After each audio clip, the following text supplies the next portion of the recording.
gente vai tratar de matemática, aproveitando o mês de setembro, setembro amarelo, falando sobre suicídio, e é com muito temor e tremor que eu queria ler o texto bíblico de Mateus capítulo 11, versículo 28, 29 e 30, e a gente adentrar nesse assunto que por muitas vezes tratamos como tabu, como reserva, ficamos preocupados de falar sobre isso, mas eu queria que Deus nos conduzisse nesse momento, que Deus nos orientasse, que a gente tivesse muito tato, muito cuidado com esse assunto, e que o Espírito Santo esquadrinhasse a nossa mente, nosso coração, e Ele trabalhasse e aplicasse no coração de cada um aqui aquilo que é necessário, aquilo que cada um precisa. Texto de Mateus capítulo 11, versículo 28, 29 e 30, texto bastante conhecido, que diz assim: Vinde a mim todos os que estáis cansados de carregar suas pesadas cargas, e eu vos darei descanso. Tomai vosso lugar em minha canga e aprendei de mim, porque sou amável e humilde de coração, e assim acharei descanso para as vossas almas, pois meu jugo é bom e minha carga é leve. Vinde a mim todos os que estáis cansados de carregar suas pesadas cargas, e eu vos darei descanso.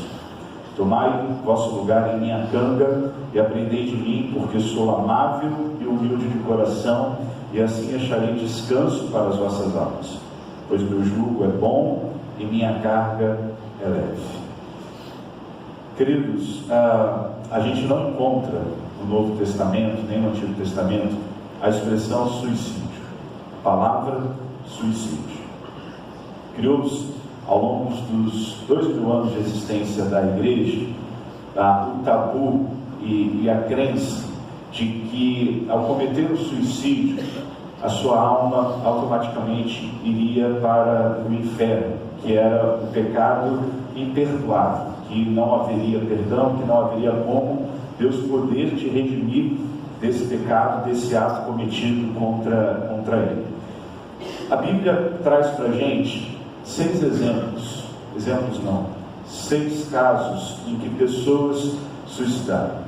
A gente tem, aí eu trouxe para os irmãos, lá em Juízes capítulo 9, temos Abimeleque, e Juízes capítulo 16, temos Sansão, 1 Samuel 31, Saul, 2 Samuel 17, Aitofel, 1 livro de Reis capítulo 16, Zimri, e Mateus capítulo 27, a figura de Judas. Desses 6 casos, apenas um, é mencionado no Novo Testamento, na Galeria dos Heróis da Fé, em Hebreus capítulo 11, que é o caso de Sansão. O único que cometeu suicídio, mas a sua figura é relembrada e aceitada no texto de Hebreus capítulo 11, como sendo um dos heróis da fé nessa galeria. Então, teólogos se debruçam em cima desse texto, ou desse exemplo de Hebreus capítulo 11, e eles partem para o seguinte pressuposto: não há como a gente mensurar, não há como a gente dizer se o ato suicida ou o suicida ele irá para o céu ou para o inferno. Por quê? Temos um exemplo na Bíblia de um homem, Sansão, que morreu, que cometeu suicídio, e ainda assim o seu nome listou na Galeria dos Heróis da Fé. Mas ao mesmo tempo, nós temos outros exemplos, como esses demais aqui que eu citei, esses 5, Abimeleque, Saul, Aitofel, Zimri e Judas, que cometeram, e os seus nomes então não aparecem nem configuram na lista dos heróis da fé. Nomes que cometeram suicídio, mas que não são listados como heróis. É um terreno muito difícil de se pisar, é uma areia muito movediça, é muito delicado falar sobre isso.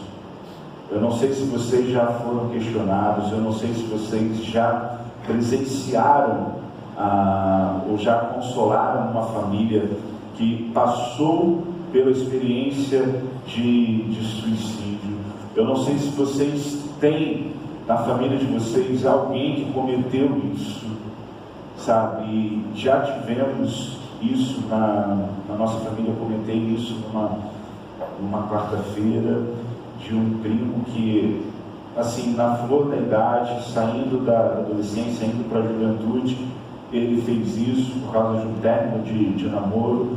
E para a gente foi muito difícil, muito complicado poder acreditar nessa ação. Então, assim, eu queria que hoje a gente, em nome de Jesus, a gente tivesse muita maturidade, compaixão, graça e principalmente misericórdia do trono de Deus, que vem do trono de Deus para a gente entrar nesse tempo. Porque se eu perguntasse aqui quantos já usaram Doril, eu acredito que muitos levantariam as suas mãos, certo? Se eu perguntasse aqui quantos já foram no dentista porque o dente estava doendo, muitos levantariam as suas mãos. Se eu perguntasse quantos foram ao ortopedista porque a coluna estava doendo, porque o joelho estava doendo, a artrose e tantos outros problemas, muitos levantariam as suas mãos e diriam assim: pastor, eu já fui no ortopedista por causa disso. Mas se eu perguntasse assim, quantos estão com a mente confusa, quantos estão ou já tiveram uma mente confusa, quantos já pensaram ainda em algum momento dar cabo do seu sofrimento, eu creio que a nossa sociedade, ela impele a gente ou imprime a gente para que a gente não fale dos nossos dramas existenciais, nem dos nossos dramas, nem dos nossos medos psíquicos. E aí, por não falar disso, há uma sobrecarga emocional da gente. Por não abrir o verbo, por não verbalizar, por não externar aquilo que está dentro da gente, a gente vai acumulando e vai acumulando e vai acumulando, e a gente vai jogando cada vez mais e mais a poeira para debaixo do tapete. Chega uma hora que a mente não aguenta e adoece. E quantos de nós não tem preconceito? E eu falei isso quando a gente começou a falar sobre ansiedade, quando a gente falou sobre depressão, mas quantos não tem preconceito quando a gente usa o médico psiquiatra? Quantos? Quando a gente fala o seguinte, a gente precisa ir, a gente necessita ir, e às vezes dá aquele pavor, às vezes dá aquele preconceito, de como que as pessoas reagirão. Talvez porque nós criamos esse medo, porque nós criamos esse pavor, de que nós achamos que a mente, ela não é do corpo humano, mas ela é. As sinapses, as trocas de informações entre os neurônios fazem parte da mente humana, do comportamento humano. Assim como o fígado um dia pode adoecer, assim como o pulmão um dia pode adoecer, assim como o coração um dia pode adoecer, assim como o joelho um dia pode adoecer, a mente um dia pode adoecer sim. Mas criou-se então esse tabu e a gente não compartilha, a gente não fala, a gente tem medo de externar, e aí por isso essa questão do suicídio é tão escondida, é tão deixada, não é nem de lado, mas é intocável falar sobre isso, até por causa dessa visão de que o suicídio, o ato suicida é um pecado imperdoável. E a gente pega o texto de Mateus capítulo 12, o texto de Mateus capítulo 12 diz claramente para a gente que o único pecado imperdoável é a blasfêmia contra o Espírito Santo. Não é o suicídio. É quando você atribui uma ação de Deus a Beelzebul. Suicídio não é isso. Pastor, mas como é que se construiu isso? Basicamente por dois textos: não matarás, e Apocalipse capítulo 22, que fala que os homicidas não entrarão no reino dos céus, ou não estarão na nova terra e no novo céus. E aí a gente vai em cima disso: os assassinos não estarão no novo céu e na nova terra, e a gente acha que fechou-se a questão. Mas quando a gente examina, quando a gente lida com alguém que está adoecendo, não emocionalmente, mas quando alguém está adoecendo mentalmente, quando alguém está tendo crises mentais e pensamentos acelerados, há no íntimo daquela pessoa um desejo de se livrar daqueles pensamentos acelerados e confusos.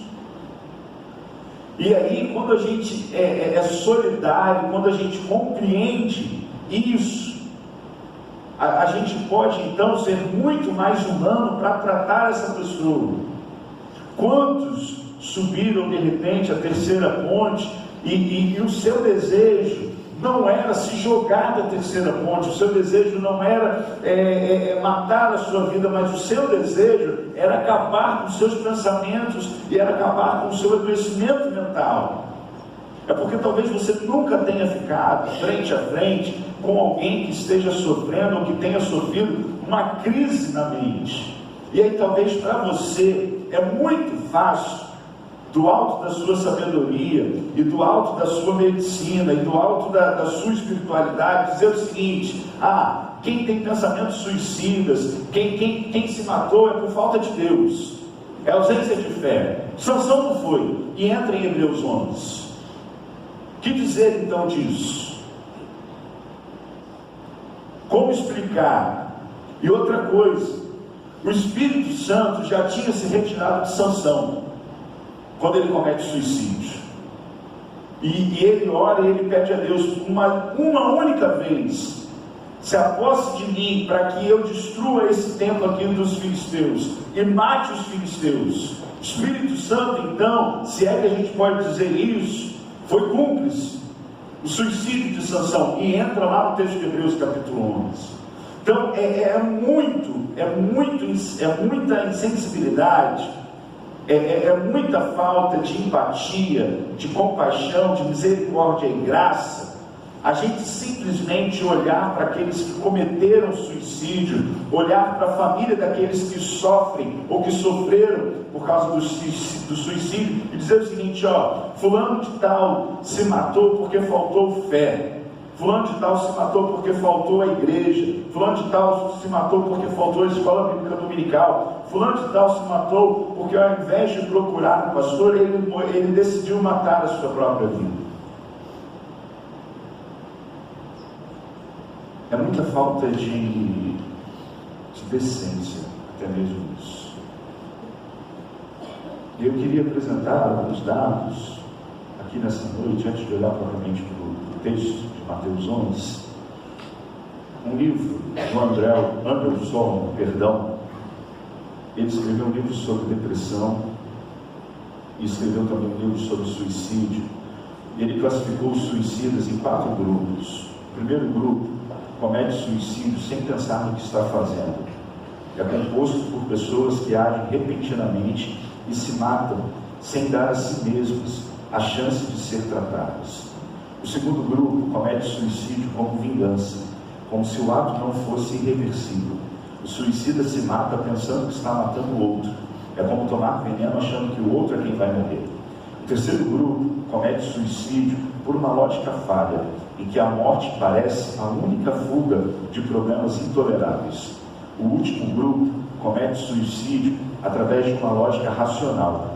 Essas pessoas, em virtude de doença física, instabilidade mental ou mudança nas circunstâncias de vida, não desejam experimentar a dor da vida e acreditam que o prazer que elas possam vir a sentir é insuficiente para compensar a dor atual. Durkheim, no século XIX, escreveu a obra que é a obra referência, tanto na sociologia, na psicologia, na antropologia, chamada Suicídio. E Durkheim, então, ao escrever esse livro, que até hoje é lido e comentado, ele vai dizer que é esse ato, voluntário ou involuntário, consciente ou não, que a pessoa não aguenta o sofrimento e ela dá cabo da sua própria existência. Durkheim, ele lança uma pesquisa para tentar compreender por que nos países protestantes, evangélicos, o suicídio era muito maior do que nos países católicos. Por que nos países protestantes e evangélicos o suicídio acontecia em um número muito maior do que nos países católicos? Aí, em 2012, muitos anos depois, dois professores, um chamado Sacha Becker e outro Ludwig Holmesmann, da Universidade de Warwick, do Reino Unido, da Universidade de Munique, na Alemanha, eles constataram que há uma possibilidade maior entre os evangélicos do que entre os católicos. E eles lançaram algumas possibilidades por que desse número ser menor. Primeiro, pela crença que os católicos têm de que a fé, ela não é obtida pela graça, mas é uma fé meritória. E aí eles têm muito medo de que, por agirem no impulso e por suicidar, eles podem perder a salvação. E aí há muito medo e receio.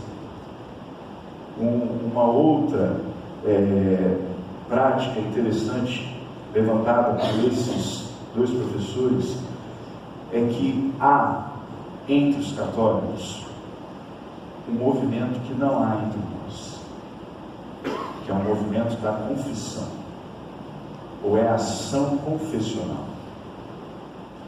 Quem já foi católico sabe disso. Você cometeu um pecado, você vai aonde?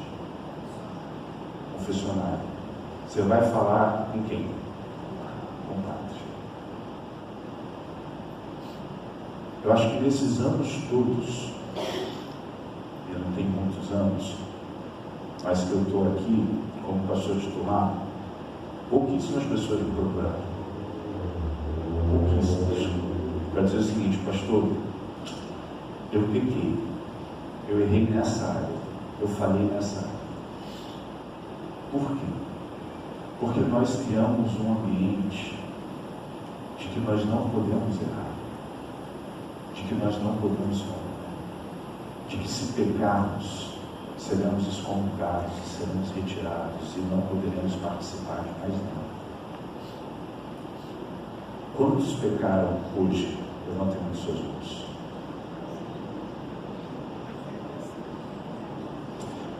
Quantos confessaram os seus pecados uns aos outros? Levantem as suas mãos. Olha bem. Quantos carregam culpas por pecados não confessados? Não precisa levantar a mão. E aí você vai acumulando. Esses dois professores, então, eles enxergaram, nessa primeira ideia de Durkheim levantada por ele, em 2012, eles conseguiram enxergar que talvez uma maior propensão suicida entre os protestantes do que entre os católicos, talvez sejam essas duas possibilidades. Porque o católico acredita que a salvação, ela é por mérito. Então, se eu cometer o suicídio, Deus vai me tirar a salvação. Já o protestante, conforme Efésios 2:8, somos salvos pela graça por meio da fé. E isso não vem de vós, é dom de Deus, não vem das obras para que ninguém se glorie. E por não termos esse momento de, seja lá o que hoje as igrejas estão chamando de celebrando a recuperação, por não termos esse momento de confissão, a gente vai acumulando, a gente vai interiorizando, a gente vai só sobrecarregando a nossa mente, só sobrecarregando o nosso coração e vai. Para a gente ter uma compreensão melhor, a cada 40 segundos, uma pessoa comete suicídio. Nós vivemos isso aqui no nosso estado quase diariamente. Quando a gente vê que parou tudo na cidade, o que a gente pensa? O que a gente pensa? Tem alguém aonde? Na terceira ponte. Fazendo o quê? Descendo de rapel? Não. Pensando seguro. E o pior é que, na maioria das vezes, Tem pessoas ali que estão próximas daquele ou daquela, que estão pensando em cometer o suicídio, estão falando o seguinte: vai, se joga logo, eu tenho muita coisa para fazer em casa. Sabe, o texto bíblico traz para a gente um olhar de Cristo, de empatia, um olhar de Cristo, de amor e de graça.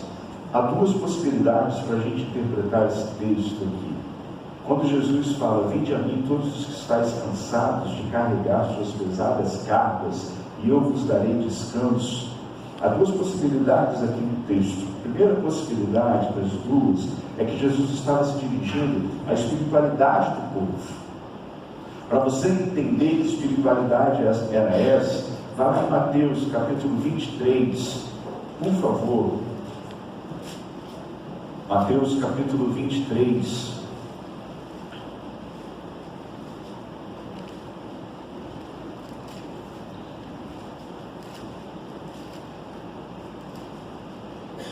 Diz assim: então Jesus pregou às multidões e aos seus discípulos: os escribas e os fariseus se assentam na cadeira de Moisés. Fazei e obedecei, portanto, a tudo quanto eles vos disserem. Contudo, não façais o que eles fazem, porquanto não praticam o que ensinam. Eles atam fardos pesados e colocam sobre os ombros dos homens. No entanto, eles próprios não se dispõem a levantar um só dedo para movê-los. Tudo o que realizam tem como alvo serem observados pelas pessoas. Por isso, fazem seus filactérios bem largos e as franjas de suas vestes mais longas. O que Jesus está dizendo aqui, segundo alguns teólogos, de Mateus 11, 28, é essa realidade de Mateus 23. Vinde a mim todos que estáis cansados de carregar suas pesadas cargas, e eu vos darei descanso. Os fariseus, os escribas, os mestres da lei, os doutores da lei, olhavam para o povo e diziam o seguinte: a gente precisa sobrecarregar esse povo, a gente precisa aumentar a carga desse povo, a gente precisa humilhar mais ainda esse povo. E aí, quando eles viam viúvas, quando eles viam crianças, quando eles viam pessoas humilhadas, eles, ao invés de consolarem as pessoas, ao invés de trazerem misericórdia e graça para as pessoas, eles empunhavam muito mais um fardo sobre eles. Por isso a fala de Jesus, conforme eu já disse, uma das possibilidades é que assim, vocês que estão cansados dessa espiritualidade, dessa religiosidade pesada, dessa carga religiosa, venham a mim. Vocês estão cansados de carregar isso, venham a mim, porque eu vou trazer descanso para vocês. Outra possibilidade para esse texto, Mateus 11, 28, não é apenas a espiritualidade, a religiosidade dos fariseus e dos escribas, mas era até mesmo contra o Império Romano. Vocês lembram que uma vez Jesus é questionado porque ele não tinha dado porque ele não tinha dado oferta para César. Lembram disso? E aí Jesus manda Pedro ir ao mar, pegar na boca de um peixe uma moeda para pagar o seu imposto e o imposto de César. Quando a gente pega Lucas capítulo 19, quando Jesus vai até a casa de Zaqueu, Zaqueu era um homem rico. Zaqueu disse assim: se eu defraudei alguém, eu vou restituir 4 vezes mais. Porque ser cobrador de impostos ou ser chefe dos cobradores de impostos dava muito dinheiro, porque era humilhação atrás de humilhação, era pagar imposto atrás de imposto. Então a fala de Jesus em Mateus 11, 28, para alguns teólogos, ela poderia servir tanto para essa humilhação religiosa, essa opressão religiosa, quanto para a opressão do Império Romano. Vocês estão cansados de serem humilhados pelo Império Romano, pela prática da Pax Romana, promulgada por Augusto César. Vocês estão sobrecarregados por causa disso. Vocês estão sobrecarregados por causa de uma religiosidade sem sentido, porque alguns líderes vêm sobre vocês e atam fardos pesados e difíceis de suportar. Venham a mim que eu vou trazer descanso para vocês. Aí, lendo esse texto e fazendo algumas pesquisas sobre a questão de suicídio, algumas coisas não estavam batendo. Sabe por quê?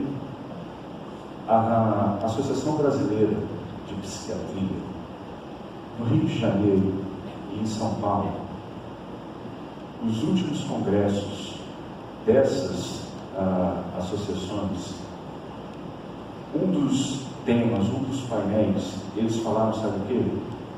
Saúde mental e religiosidade. Saúde mental e espiritualidade. Um instituto chamado Instituto Dante Pazzanese fez um levantamento com mais de 250 artigos do mundo inteiro. E esses 250 artigos tratavam saúde e espiritualidade. Eles chegaram à seguinte conclusão: olha só, a prática regular de atividades religiosas pode reduzir o risco de morte em até 30%. Ter religião promove bem-estar psicológico, menos pensamentos suicidas, menos consumo de álcool e droga e o maior incentivo a hábitos saudáveis. A religião contribui também para reduzir a carga viral em pacientes de HIV, além de reduzir mortes por AVC e problemas cardíacos. Isso daqui não é um pastor que está dizendo, isso daqui não é um teólogo que está dizendo, isso daqui é um Instituto do Coração de São Paulo, Instituto Dante Pazzanese. São pesquisas, dados científicos. Um outro médico, oncologista, Dr. Fernando Maluf, ele mostrou o seguinte: estudos mostram que os pacientes que recebem orações, mesmo sem saber, têm melhora no quadro de doenças em comparação aos que não recebem. Mesmo quem não quer orar ou rezar, pode meditar. Um exercício cerebral que direciona o pensamento traz conforto e tranquilidade da mesma maneira. Ainda, uma psiquiatra, no ano de 2015, na revista da Associação Brasileira de Psiquiatria, doutora Juliane Piaseschi, ela escreveu o seguinte: diversos estudos têm sido publicados sobre a influência das crenças e práticas espirituais e religiosas na saúde mental. Diante de tais evidências, foram propostas estratégias com objetivos de estimular a dimensão espiritual de pacientes, focando-se principalmente no enfrentamento de diferentes doenças. Ainda, a Associação Brasileira de Psiquiatria apontou o seguinte: um estudo realizado no Brasil aponta que 85% dos pacientes, gostariam que a sua espiritualidade fosse abordada no consultório. Entretanto, apenas 8% desses pacientes já tiveram esse assunto em seus tratamentos. De 10 universidades americanas, 9 já estão colocando o módulo saúde e religiosidade ou saúde e espiritualidade. Não há hoje, e já é uma estrada que não há como voltar atrás, não há como a gente separar saúde mental e espiritualidade. Uma influencia outra. A prática da espiritualidade influencia a nossa saúde mental. O fato de ser religioso influencia a nossa saúde mental. O fato de cantar, o fato de tocar, o fato de pregar, o fato de estar no meio da congregação, isso alivia a nossa carga. Mas ao mesmo tempo que isso alivia a nossa carga, é interessante perceber que há uma maior incidência entre aqueles que são religiosos do que aqueles que são ateus de suicídio. Aqueles que são ateus não cometem tantos suicídios quanto aqueles que se dizem cristãos. Que dúvida é essa? Ao mesmo tempo em que a psiquiatria está dizendo aqui, olha, procurem uma religião, procurem uma espiritualidade, procurem fazer alguma coisa que vocês busquem a transcendência, porque isso vai aliviar a mente de vocês. Ao mesmo tempo em que a ciência está dizendo isso, da parte daqueles que são religiosos, há um número cada vez mais e mais avançado de religiosos que estão subindo ao terceiro ponto da vida e estão se matando. Se a gente for ver, quase toda semana a gente recebe notícia no WhatsApp ou Facebook da vida: pastor não sei de onde se mata. fulano de tal chegou da igreja e se matou.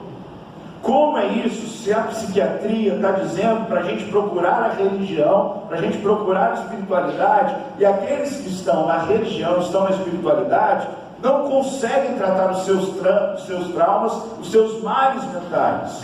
Como que a gente lida, como que a gente fecha essa conta? Aí vem Jesus e fala o seguinte, vinde a mim, todos que estáis cansados de carregar suas pesadas cargas, e eu vos darei descanso. Tomai vosso lugar em minha canga, e aprendei de mim, porque sou amável e humilde de coração, e acharei descanso para as vossas almas, pois o meu jugo é bom e minha carga é leve.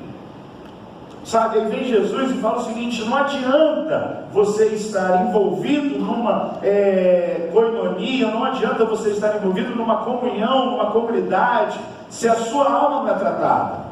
Não adianta você compartilhar o pão e o vinho que estão aqui atrás, não adianta você tocar, não adianta você pregar, não adianta você fazer alguma coisa dentro da sua esfera religiosa, se a sua alma continua pesada, se você continua carregando pesos que não precisa carregar. Quantos desses 10 milhões de desigrejados, segundo o último censo, não se tornaram desigrejados porque, ao invés de encontrarem descanso para as suas almas no ambiente religioso, encontraram mais sofrimento para a sua alma? Já citei para os irmãos o livro da jornalista Maria, escrito assim: Feridos em nome de Deus. Quantos hoje não querem ouvir falar de igreja, não querem ouvir falar de Jesus? Quantos se tornaram ateus?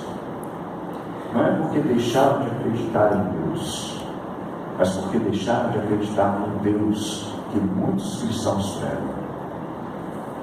E aí, eu tenho falado que assim, não é que a gente precisa de um evangelho mais leve, não é isso.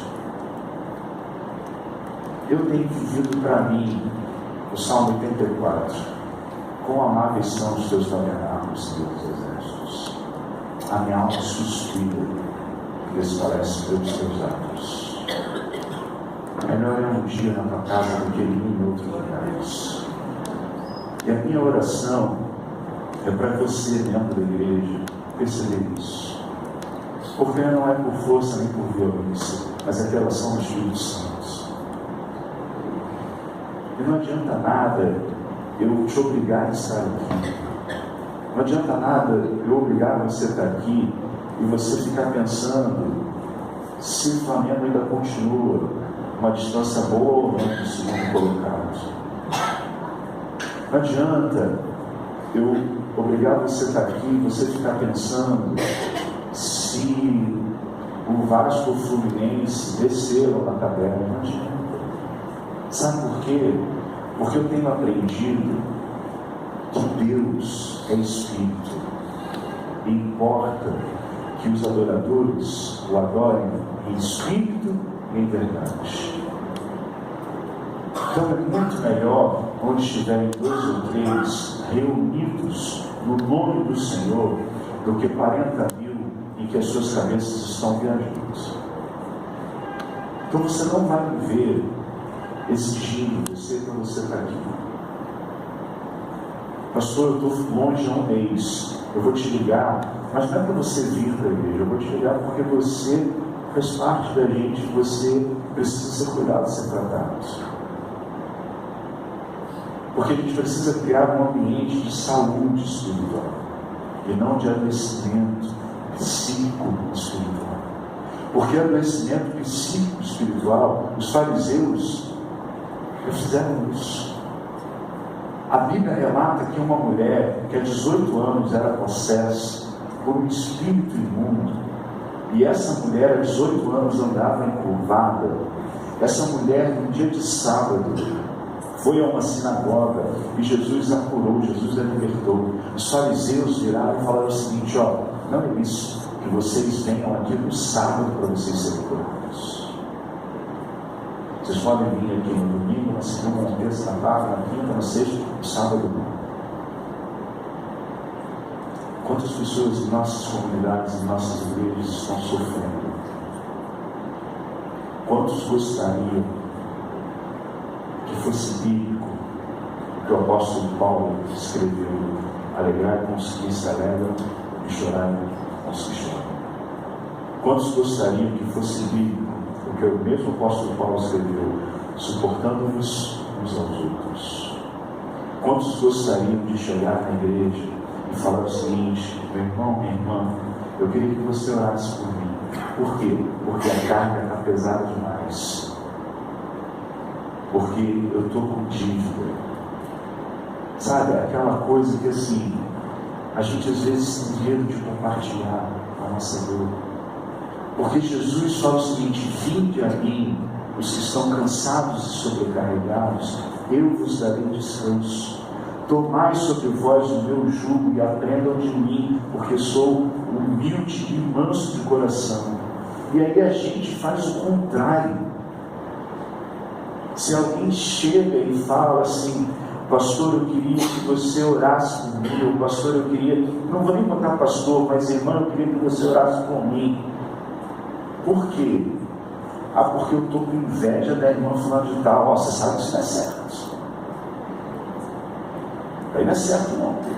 Acolhe primeiro, ouça primeiro, porque você tem um calcanhar de Aquiles, porque você tem um pecado também, que só você e Deus, vocês sabem qual é, ou vários. Sabe, quantos aqui, aí, se é para escancarar, a gente escancara. Quantos aqui estão com problemas financeiros? Quantos aqui estão com problemas emocionais? Quantos aqui estão com problemas no casamento? Quantos talvez entraram aqui pensando em divórcio, pensando em separar? Quantos aqui, mas quantos aqui conseguem olhar para alguém e falar o seguinte: olha, ora por mim, porque eu estou a ponto de me separar do meu marido, ora por mim que eu estou a ponto de me separar da minha esposa, ora por mim porque eu não estou sabendo lidar na criação dos meus filhos. E aí a gente vai criando estigmas de que, sendo famílias de Deus, famílias da igreja, somos perfeitos. Não somos. Não somos. Projetamos isso, mas não somos. Toda família tem o seu arranca-rabo, a gente sabe disso. Toda família tem a sua ovelha que não segue o rumo das outras, a gente sabe disso. Toda família tem aquela tia que manda mensagem enjoada no WhatsApp, a gente sabe disso. Toda família tem aquela pessoa que manda sempre aquele bom dia que ninguém vê, a gente sabe disso. Toda família tem aquela tia ou aquela mãe, sei lá o que manda aquelas correntes que nunca dão certo, mas a gente sabe disso. É ou não é? Mas a gente precisa compreender que o lugar que eu chego realmente na família, é dentro de casa. E aí, por isso, Paulo, sabiamente, ele vai dizer que a igreja é o corpo de Cristo, é a família. Por isso, nessa primeira noite que a gente está iniciando a fala sobre essa questão do suicídio, que eu e você aprendamos com Jesus. Porque Jesus fala lá no versículo 29: tomai vosso lugar em minha canga e aprendei de mim, porque sou amável e humilde de coração, e assim acharei descanso para as vossas almas. Pastor, será que teve alguém perto de Jesus que teve vontade de suicidar? Eu não. Eu acho que talvez teve uma mulher. E aí é uma impressão minha. Lembra uma mulher com fluxo de sangue? 12 anos. Ela estava lutando contra a sua doença. Foi isso. 12 anos, uma hemorragia. Essa hemorragia a excluía socialmente, porque o texto sagrado do Antigo Testamento dizia que a mulher, nas suas condições, nas suas regras, deveria ficar longe de tudo e de todos. E onde ela sentasse, onde ela tocasse, aquilo que ela sentou ou em quem ela tocou se tornaria impuro. Imagine essa mulher, 12 anos. O texto bíblico ainda diz que essa mulher gastou tudo que tinha com os médicos. A sua doença não foi curada. Eu acredito que aquela mulher ter saído da sua casa, da sua residência, e ter ido ao encontro de Jesus, e o seu desespero, o texto bíblico diz assim: se eu apenas tocar nas suas vestes, eu posso ser curado. Eu acredito que aquela mulher era uma mulher potencial de suicídio. Sinceramente, pastor, você leu isso em algum lugar? Não, eu mato exemplos. Porque todas as indicações do texto, contexto, pelo menos para mim, uma leitura psicológica, eu acho que aquela mulher estava, se ela não tivesse sido curada por Jesus, acho que aquela mulher sairia dali, eu acho que ela daria cabo das suas existência. Porque tinha uma multidão ao redor de Jesus, e além de uma multidão, tinha Jairo pedindo a Jesus para que Jesus fosse à sua casa, porque a sua filha estava prestes a morrer e morreu. E Jesus, usando o texto de Mateus 11, 28, Jesus para e vira para os discípulos e fala o seguinte: alguém me tocou. E os discípulos falam o seguinte: mestre, está de brincadeira, a multidão está te comprimindo, tem um monte de gente que tocou. Não, alguém tocou porque de mim saiu virtude. E aquela mulher se aproxima de Jesus, extremamente humilde, cabisbaixo. O texto bíblico de Lucas diz que ela narrou toda a história da sua doença. Toda. 12 anos. Procurei o médico tal, ele disse para eu fazer isso. Procurei o médico tal, ele disse para eu tomar essa indicação. Procurei o médico tal, ele disse para eu fazer isso. 12 anos de tratamento. Jesus, em momento algum, Jesus falou o seguinte: filho, eu tenho horário lá na casa de Jairo, eu não posso deixar de falar com você, não. E os servos de Jairo chegaram para Jairo e falaram o seguinte: ei, incomoda mais o mestre não, porque sua filha morreu. Jesus, ouvindo a mulher, olhando para os servos de Jairo, Jesus vira para Jairo e fala o seguinte: calma, que eu sei o que eu estou fazendo. E Jesus continua ouvindo essa mulher. Sabe, Jesus ensina para a gente a acolher os outros. Por isso ele fala: olha, você está tendo dificuldade, porque está sobrecarregado, está difícil demais, venham a mim, porque eu ensino para vocês como vocês podem suportar o meu jugo e o meu fardo, que o meu jugo é suave, o meu fardo é leve. Venham a mim, porque eu vivi isso, porque eu experimentei isso, porque eu acolhi essa mulher com fluxo de sangue, mas ao mesmo tempo eu acolhi Jairo, e não só os dois. Quando a gente olha Jesus na cruz, com um olho mais ferido do que o outro, com as suas pernas extremamente machucadas, não quebradas, porque era profético que o Messias não tivesse os ossos quebrados, mas Jesus, assim, extremamente ferido, vira um dos ladrões ali em Lucas, e ele fala o seguinte: mestre, lembra-te de mim quando entrares no teu reino. Tá bom, Jesus é esse que acolhe a gente no nosso sofrimento. Só que há uma coisa que muitas vezes nós não fazemos: nós não nos aproximamos dele. Nós vivemos uma religiosidade fútil, nós vivemos uma religiosidade às vezes de aparência, nós vivemos uma religiosidade facebookiana, em que a gente estampa para tudo e para todos que está tudo bem, quando na verdade estamos em frangalhos, quando na verdade a nossa mente está adoecida, quando na verdade a gente só tem vontade de chorar, quando na verdade a gente só tem vontade de questionar a Deus. E aí Jesus fala: está cansado? Está sobrecarregado? Tudo bem, vem a mim. Vem a mim que eu vou trazer descanso para a alma de vocês. Eu queria convidar você a fazer isso. Eu queria convidar a fechar os seus olhos, a curvar a sua fronte.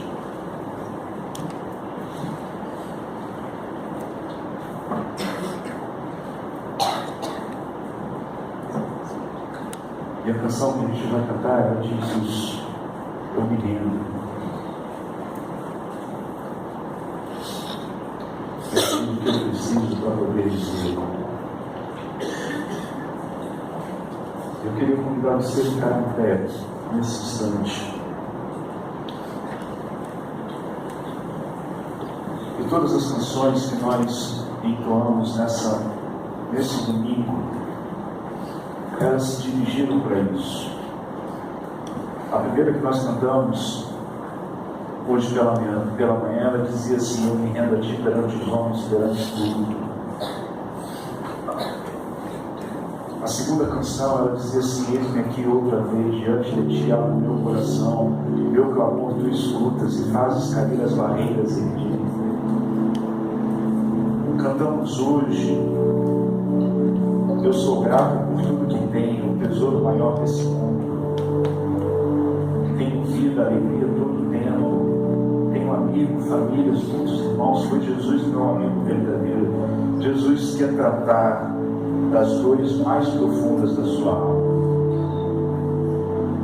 A segunda canção de hoje, o segundo verso diz assim: havia um silêncio que mostrou meus vícios, me agarro contigo, vem, me socorra agora. Tudo foi embora, só tenho você. Eu grito para ti, ó Deus, vem me socorrer. Olhando para mim, posso saber que nada posso fazer. E essa diz assim: a ti eu vou clamar, pois tudo vem de ti, tudo está em ti. Por ti vou caminhar, tu és a direção, o sol a me guiar. Sempre há de existir um novo amanhã para mim. Sempre há de existir um novo amanhã. O choro dura uma noite, mas a alegria vem pela manhã. Pastor, mas esse choro está durando dias, semanas, meses, anos. Mas a gente sabe que a alegria, ela vem, e o Senhor está conosco. Vinde a mim, todos vós que estáis cansados e sobrecarregados, e aprendam comigo. Eu sou manso e humilde. Aprendam comigo que eu vou trazer descanso à alma de vocês. O que nós precisamos é compreender que todos nós temos problemas e há dores na nossa alma que nós precisamos compartilhar uns com os outros. Há situações que nós precisamos ter um corpo para falar, e esse corpo precisa ser a igreja. A gente não precisa ter medo de compartilhar as nossas coisas na igreja. Por isso, essa noite, muito mais do que tratar a nossa alma, que a gente trate o nosso ambiente eclesiástico. Que se você entrou aqui com algum pecado que você não tem conseguido deixar de fazer, que você seja curado em nome de Jesus, e nós possamos também curar você através da nossa coinonia, através da nossa comunhão. Se você entrou aqui chorando, com a alma amargurada, com o coração pesaroso, que nós sejamos cúmplices nesse seu sofrimento, que nós sejamos solidários a você nesse sofrimento, que a gente chore junto com você, que a gente estenda a sua mão, para que no dia que a gente estiver chorando, você também estenda a sua mão para a gente. Igreja só é igreja se for isso. Porque senão seremos como os fariseus, como os escribas, como esses hipócritas de Mateus 23. O poder não está na gente, o poder está em Cristo, mas Cristo pode nos usar para trazer alívio e descanso à sua alma. Se você está pensando em desistir da sua vida, em nome de Jesus, há um lugar de conforto. Esse lugar é o trono de Deus. E a gente quer, como igreja, oferecer esse lugar aqui para você também, para você se sentir acolhido, para você se sentir parte, em nome de Jesus. Não abra mão da sua existência. Que aqui seja um lugar de terapia, mas a terapia do sangue de Cristo.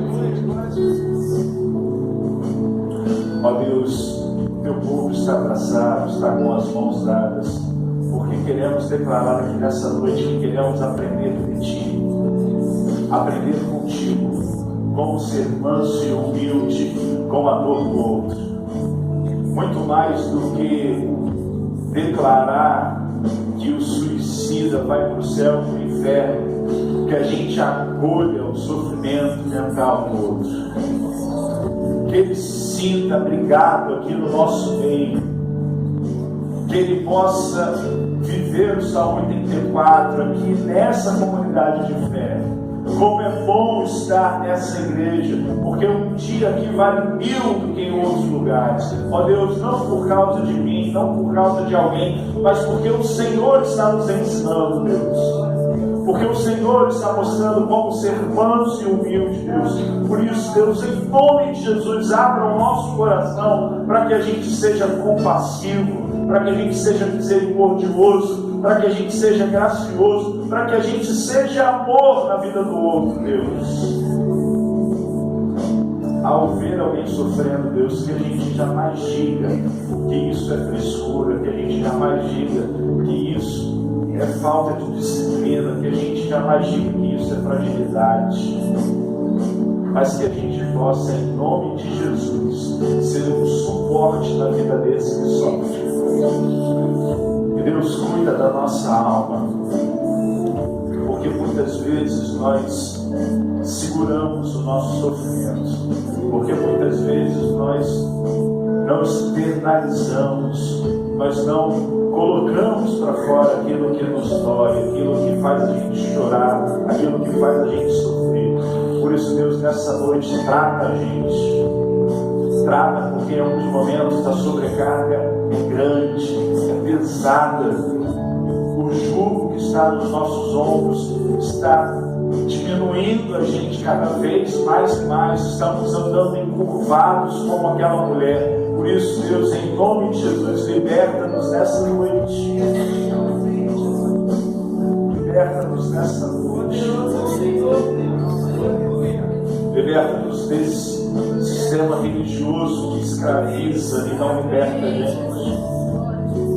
Liberta a gente dessa pressão desse mundo, que a gente tem que estar sempre bem o tempo todo, de que a gente tem que ser perfeito o tempo todo, de que a gente tem que estar sorrindo o tempo todo. Liberta a gente desse jugo, Deus. Ajuda-nos a enxergar que há tempo para todas as coisas, que há tempo de rir e tempo de chorar, mas tanto no riso quanto no choro, a tua mão nos conduz, Pai.